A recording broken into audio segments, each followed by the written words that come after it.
a glute bridge where our hands are connected to the wall. We're going to connect the hands to the wall because it's going to help us brace a little bit better, help build up those mechanics with the glute bridge before we're doing it not connected to the wall, okay? Using the push into the wall is going to help us brace our core, make sure we're activating our glutes, and then we'll have something to anchor our body onto to be able to develop the movement even further.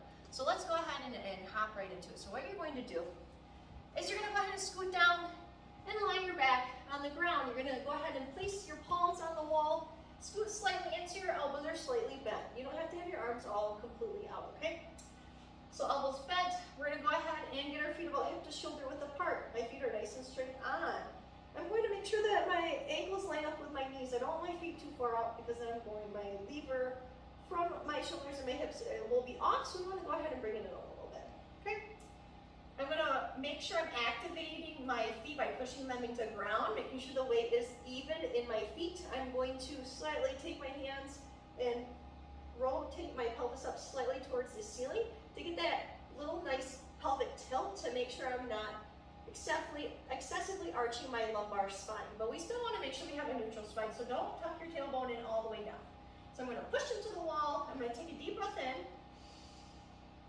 big breath out, or when you go, it's going to help you brace and pull the abdominal in more. Just like if somebody was going to come up and slap you on the belly, you would be able to brace or engage the core. So I'm going to hold that position. I'm going to drive my shoulder blades back into the ground and make sure my shoulders are away from my ears. This is my starting position. I'm taking a deep breath in, quick breath out, and then I'm going to bring the hips up towards the ceiling while I'm pushing my hands to the wall. I'm going to hold and push my feet in the ground and make sure my feet are in the middle. Squeeze for a 1, 2, and lower, and then big breath out. Deep breath in. Hold, pull the abdominals in, and big breath out on the lower. When we take that big breath out, it helps us to pull the abdominals up and in a little bit more each time. Deep breath in, and big breath out. Good. Now, what we don't want to see is where you're over excessively arching the back and the rib cage popping up like this. We don't want to see that. That's too much on the lumbar spine. Just keep the spine neutral. You can actively drive the hands into the wall. I would say about, if 100% as hard as you can, I would say about 30 to 40%. We want to make sure we're not shifting side to side and keeping our hips nice and solid and our shoulders nice and solid as well. You will be, if you're doing this right, you will feel it in the hamstrings, calves, and glutes. If you're mainly feeling it in the hamstrings, lower your hips down on the ground a little bit more. Do not extend all the way through. If you're feeling it in the lower back, you might have some tight quads. You might have some tight hip flexors that you need to work on.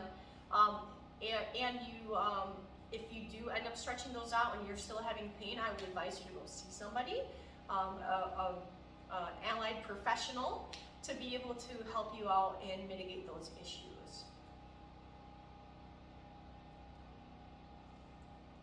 1, 2, 3. Things that we want to know about the glute bridge when we're applying it to the wall, we might want to make sure we're not shrugging our shoulders up towards our ears. We want to keep a nice long neck and a proud chest. We want to make sure that our rib cage is not excessively flaring out where it's causing our lumbar spine or our lower back to arch way too much, okay? We want to maintain that little pelvic tilt, that we're tilting up towards the ceiling just slightly. We don't want to roll the tailbone all the way underneath. We also want to make sure that we're keeping the feet or the ankles underneath the knees, and the pressure should be in the middle of the foot. If you feel like you're lifting your toes up when you do this, go ahead and feel free to drive your toes down a little bit, or if you feel like you're losing your balance, drive your toes down. That will help with stability as well. When we're bracing or breathing in, we want to make sure we do a quick breath out instead of doing a straw breath, because that does engage the core, but when you're applying this to an exercise, it's better to have more of an aggressive, to make sure that you're actually engaging the right muscles of the abdominal and activating that pelvic floor. When we're doing anything like stretching or yoga, then when we're taking deep breath in, doing belly breathing and breathing out through a straw is more appropriate. Both are useful, but one is just a little bit more applicable than the other one.